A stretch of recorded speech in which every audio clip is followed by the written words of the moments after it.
जितने हम मानव गण हैं सभी यहाँ पर 3 प्रकार के लोग हैं। कल की कथा मैंने बताया था कि 3 जगह से लोग आए हुए हैं, एक ही जगह से नहीं आए हैं, इसलिए हर बात सब लोगों को प्रिय नहीं लगती है। एक जीव सृष्टि, एक ईश्वरी सृष्टि और एक ब्रह्म सृष्टि। ब्रह्म सृष्टि जो हम कहते हैं, जिन्हें इस कलयुग में सुंदर साथ कहा गया है, द्वापर युग में उनको गोपिकाएं कहा गया था। और इसके बाद में अब सुंदर सात ब्रह्मात्म स्वरूप हैं। अब इसके बाद जब ब्रह्मात्माओं का घर परम धाम है, ईश्वरी सृष्टि का घर अक्षर धाम है, वो जगत की जीव सृष्टि का घर वैकुंठ धाम है। ईश्वरी सृष्टि जब यहाँ से प्राण त्यागेगी तो अक्षर में विलीन होगी, वो जीव सृष्टि जब प्राण त्यागेगी तो स्वर्ग में विलीन हो जाएगी, वो जब ब्रह्म सृष्टि यहाँ से अपने प्राणों को त्याग करेगी तो परम धाम में जाती है। इस प्रकार से 3 सृष्टि कहीं वेद ने, वो तीनों कहीं फिरकान। 3 प्रकार के लोग वेद ही बताते हैं, वो 3 प्रकार के लोग फिरकान अर्थात कुरान भी कहती है। तो वेदों की भाषा में ईश्वरी सृष्टि, ब्रह्म सृष्टि, ईश्वरी जीव सृष्टि और जाकर के कुरान के अनुसार आम सृष्टि, खास सृष्टि, खास सृष्टि।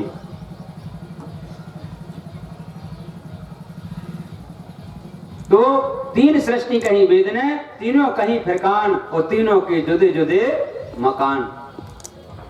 अर्थात जब तीनों का घर भी अलग अलग 3 प्रकार के लोग हैं तो तीनों प्रकार के घर होंगे। तो जीव का घर है नींद में, अर्थात वैकुंठ मिटने वाला। जब महाप्रलय होगा तो वैकुंठ का नाश होगा।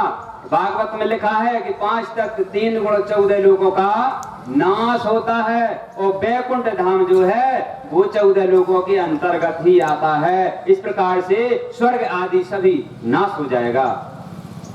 तो जगत की जो जीव सृष्टि है अब वो तो अमर नहीं है। क्यों? क्योंकि वो तो पानी का बुलबुला बताया गया है। जिस प्रकार से पानी में एक बूंद गिरने पर एक टाइप का बुलबुला बनता है और दूसरी बूंद गिरने पर वो फूट जाता है, इसी प्रकार से जीव की सृष्टि है तो सृष्टि उनकी, लेकिन कुछ समय के लिए बने रहेंगे। और जब महाप्रलय का घोर संकट आएगा उस समय जीव सृष्टि का नाश हो जाएगा। बोले प्राणनाथ प्यारे की।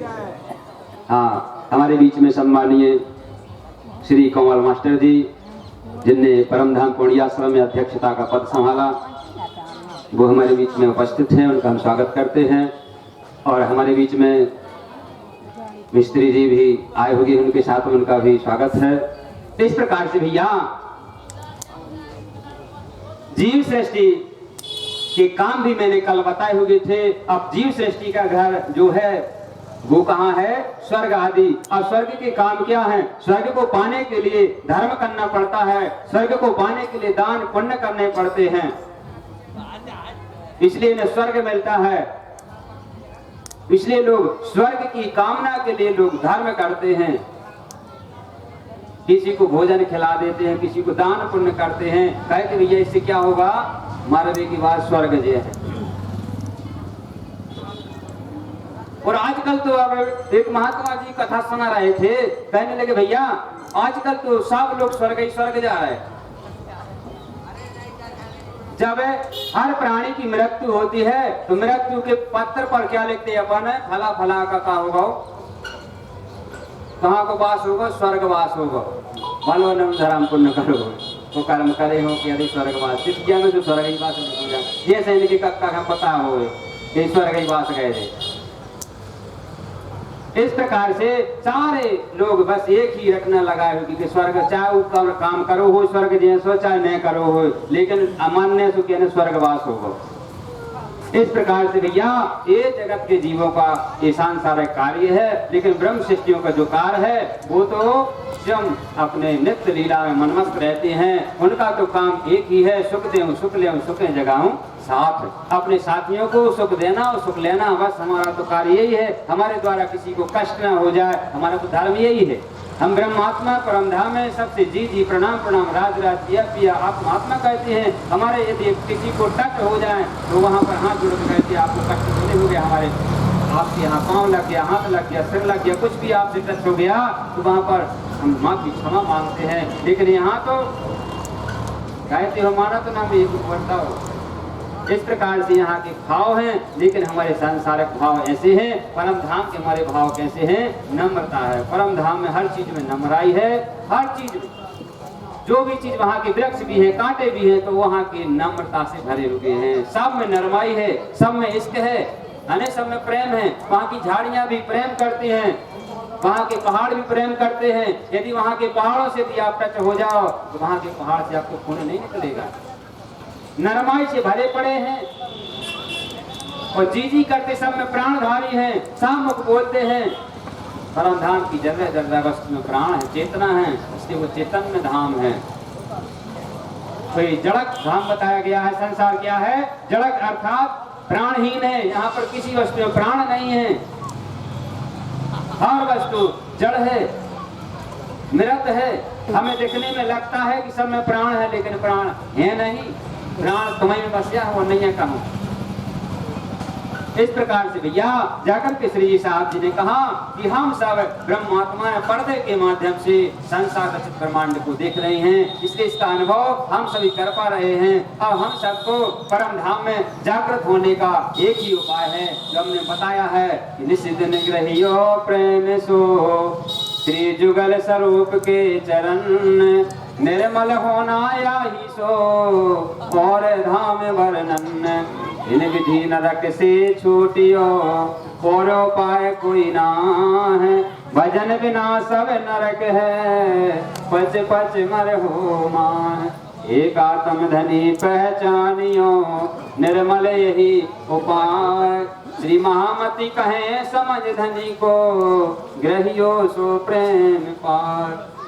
जब हम ग्रहण करेंगे एक ब्रह्म की उपासना, एक ब्रह्म क्या है? एक परमात्मा पर अपना विश्वास, अटल ईमान होना चाहिए। वो एक ब्रह्म कौन सा है? एक ब्रह्म भगवान शंकर जी ने बताया ना, कल की चर्चा में कहा है कि उमा कहूँ मैं अनुभव अपना सब हरि भजन जगत सब सुपना। सत परमात्मा के अलावा सब सुपना है। तो वो सत परमात्मा कौन सा है? मानस में तो यूं कहा गया है, नेति नेति कहे वेद निरूपा निजानंद निरपाधि अनुपा शिव ब्रंच विष्णु भगवाना जाके अंश उपजहीना।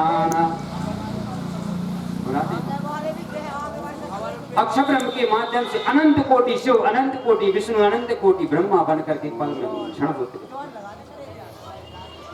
उन्हें बताया सत्य हरि अर्थात ये तो सत्य हो नहीं सकते, क्योंकि मानस कहते हैं कि एक पल में अनंत कोटि ब्रह्मा, अनंत कोटि शिव, अनंत कोटि भगवान की बना करके लय कर देते हैं। अब वो सत परमात्मा कौन है? इस कली काल में जब वो परमात्मा आए, श्री प्राणा जी ने वाणी में कहा कि भैया आपको सत परमात्मा का समय आ गया है, जानने का समय आ गया। वो सत परमात्मा कौन है? हम ब्रह्मात्माओं का ही दुल्हा सत्य है। ब्रह्मात्मा माने हम सभी आत्माएं। हमारा जो प्रियतम परमात्मा है, प्राणनाथ है, अर्थात हमारा जो स्वामी है, वही सत्य है। वाणी में कहा भी गया है, आपको जब ये वाणी प्राप्त होती है तो कहते हैं श्री श्यामा जी पर सत्य है, अर्थात परमाने दुल्हा। श्यामा जी माने हम आत्माएं, तो हम आत्माओं का जो परमात्मा है केवल वही सत्य है। तो वाणी में कहा श्यामा जी पर सत्य है, सदा सत्य सुख के दाता, सदा सुख देने वाले स्वामी है हमारे, जो हमारी आत्मा का आधार, हमारी आत्मा के प्राणनाथ हैं, जिन्हें हम प्रेम से राज जी महाराज कहते हैं। प्राणनाथ तो एक संधि नाम है, अर्थात अपने स्वामी को हम किस नाम से पुकारें। आज भी हमारे इस हिंदू धर्म में ऐसा कहा गया है कि पतिव्रता स्त्रियां अपने पति का नाम नहीं लेती हैं। पुरानी बुजुर्ग जो स्त्रियां हैं आज भी कितना भी काम हो, लेकिन वो अपने पति को नाम से नहीं पुकारेंगी। वो कोई ना कोई बहाना, कोई ना कोई बच्चे के नाम से अपने पति को बुलाया करती हैं। इसी प्रकार से साथी हम ब्रह्मात्मा, हमारा धर्म क्या है? पतिव्रता धर्म है। इस प्रकार से पतिव्रता का मतलब होता है एक पति की उपासना, एक पति पर अपने सारे जीवन को निछावर कर देना।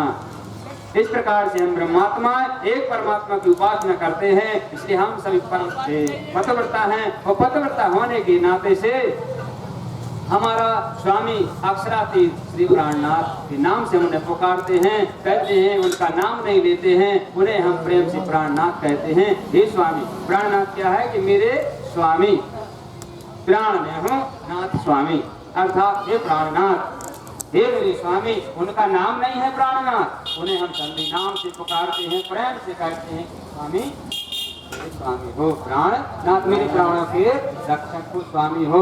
इस प्रकार से हम प्राणनाथ कहते हैं। राज करते राज्य की शिव प्रकाश थे, अर्थात राज्य वो है जिनका सारे संसार में प्रकाश है, जिनकी कृपा दृष्टि से हम सभी चैतन्य हैं, बोल पा रहे हैं, दुनिया हरी भरी है। उनकी कृपा हट जाए ना तो सारा संसार लेजी ही हो जाए। जैसा जड़म कहा गया है वैसे हर वस्तु की चेतना खत्म हो जाए। तो साहब, इस प्रकार से श्री जी साहब जी ने हम सबको ये नश्वर संसार दिखाया है। वो नश्वर संसार हम देख पा रहे हैं। अब नश्वर संसार को देखते हुए हम ये दुखों का एवं सुखों का अनुभव कर रहे हैं। अब श्री जी ने कहा था तुम वहां जाओगे भूल जाओगे। अब हम यूं ही संसार में जब हमारा पर्दे में हम देख रहे हैं तो हमारा मन यहाँ से जुड़ गया है।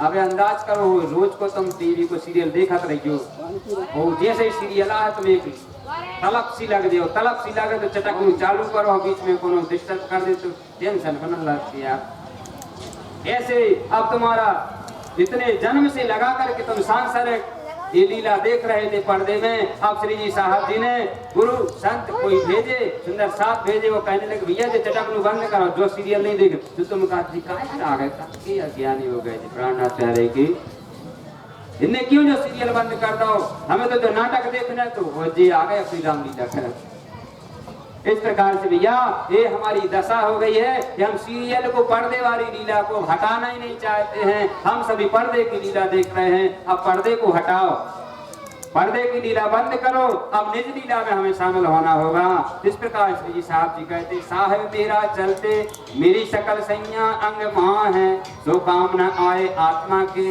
अवसर सो क्या है। ऐसा अवसर क्या दोबारा मिलेगा क्या? इस प्रकार से श्री जी कहते हैं साहेब मेरा चलते, मेरा साहेब परम धाम से चल करके तुम्हारे लिए आया है। सकल संज्ञा अंग मां, सारे संसार के अंदर ब्रह्मात्माओं के अंदर सबके अंग में बैठ गया है। वो सबको ने कह दिया कि तुम मेरी अंगना हो। तुम मेरी अंगना का तात्पर्य क्या है? तुम मेरी दुल्हनिया हो। तुम दुल्हा मैं दुल्हनी और ना जानू बात, इसक सो सेवा करो धनी सब अंगों साक्षात। इस प्रकार से तुम मेरी दुल्हनिया हो और हम तुम्हारी प्रेम के साथ में सेवा करते हैं। तो श्री जी कहते हैं जब तुम संसार में आए तो तुमने वादा तो ऐसा ही किया था कि हम आपको भूलेंगे नहीं, लेकिन संसार में आए सो काम ना आए आत्मा के।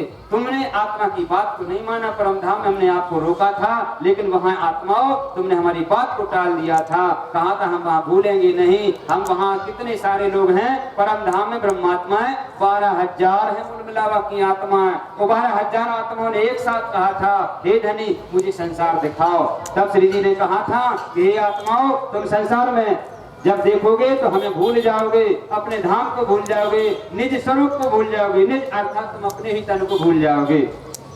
जब घोर निद्रा में जाते हैं ना, हमने बताया ना कि अपने ही तन को भूल जाते हैं। ऐसे जब हमारे ऊपर अज्ञानता का फरामुशी पर्दा क्षौरम का आया तो हम अपने निज स्वरूप को भूल गए। हमारा जो परातम तन है, हमें खुद का तन नहीं दिखाई दे रहा कि हम परम धाम में हैं। बहुत से सुंदर साधु से कहते तुम परम धाम से आए तो स्वीकार नहीं, उन्हें लगने लगता कौन के तो कैसे कहा स्वीकार नहीं कह सकता। अब तो हमें दीक्षा मंत्र मरा दे कहते हैं जैसा नहीं, तुम सब परम धाम के हो, लेकिन अब तुम बरवारी में हो इसलिए तुम्हें अपना तन दिखाई नहीं दे रहा। बरवारी हट किया तुम्हें तन जीवित हो। इस प्रकार से तुम्हारी अज्ञानता जिस दिन हट जाएगी तुम्हारा चैतन्य तन फिर से जीवित हो जाएगा, बोलने लग जाएगा। तुम्हारे अंदर जब जागृत अवस्था आएगी, सुसुप्त अवस्था खत्म हो जाने पर फिर तुम अपने आप को जागृत मान लोगे, अपने आप को धाम में मानोगे और कहोगे, गर्व के साथ में कहोगे कि मैं धाम का वासी हूँ। इस प्रकार से साहब जी ने कहा सो काम न आए आत्मा के। अब संसार की बातें, संसार की गप्पें आत्मा के काम आने वाली नहीं है। संसार का वैभव कितना ही बटोर लिया जाए, लेकिन हमारे आत्मा को लगने वाला नहीं है। कितना हंकार करते हैं, लेकिन मरते वक्त क्या हाथ आता है? कुछ नहीं तो आता है। इस प्रकार से श्री जी ने बताया कि आत्मा के काम न आवे अवसर क्योंकि कोई हे आत्माओं केवल तुम्हारे हाथ में अवसर है और कुछ नहीं है। बस यही अवसर है, अवसर क्या है? यही अवसर। ऐसा भी नहीं कि कल फिर के मिले, बने बना भी तो मिले ही महाराज जी, क्रियल नहीं है सब लोग घर पहुंचे, क्रियल नहीं है कि कल महाराज जी मिले हैं, क्रियल नहीं है कल की बात पर मिलत के में। बहुत सारे ब्रह्मांड के अंदर अपन रोज देखा थे, न्यूजों में देखा 10-50 सैकड़ा कहाँ तो लोग रोज नाचता था, रोज जन्म हो रहा। इस प्रकार से श्री जी ना करें, लेकिन ये तो सृष्टि का खेल ही ऐसा है, कब कौन बिछड़ जाए। इसलिए जो भी कार्य करना है, समझदारी का काम यही है कि हमें अवसर को खोना नहीं चाहिए। एक कवि ने कहा है, काल करंते सो आज करो, आज करंते सो अब, और पल में परलाव होएगा तो बहुर करेगा कब। लेकिन एक दूसरा था ईर्ष्यालु, वो कहने लगा, अरे आज ये जरूरी कहा बे, तो हम 20 साल के वह ले रहे हैं, मंत्र सुन ले हैं, कथा दोबारा करवाए 14 देखीजे है। आज करंते सो काल करो, काल करंते सो परो, जल्दी जल्दी क्यों करते हो, अभी तो जीना बरसों।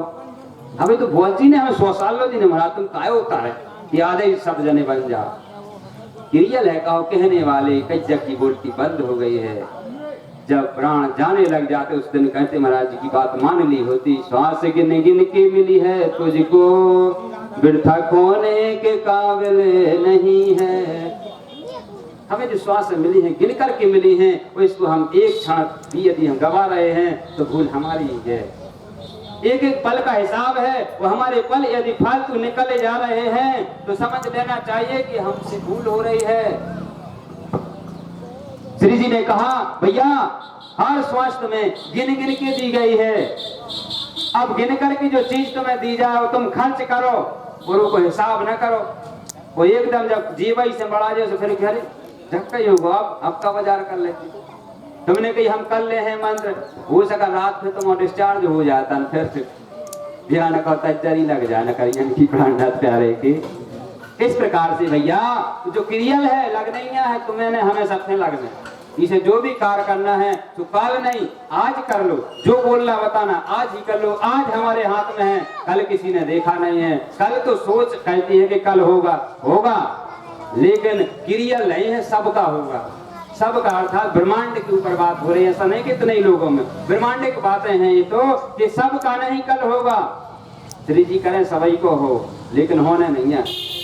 इस प्रकार से श्री जी साहब जी ने कह दिया, ये अवसर ऐसा क्यों खोए, ऐसा अवसर हमें खोना नहीं चाहिए। हमें ये मानो तन मिल गया है, भजन कर लेना चाहिए, वो अपने जीवन में गुरु धारण कर लेना चाहिए। एक थोड़ी सी आपको कथा सुना दें। एक समय की बात है, एक नारद भगवान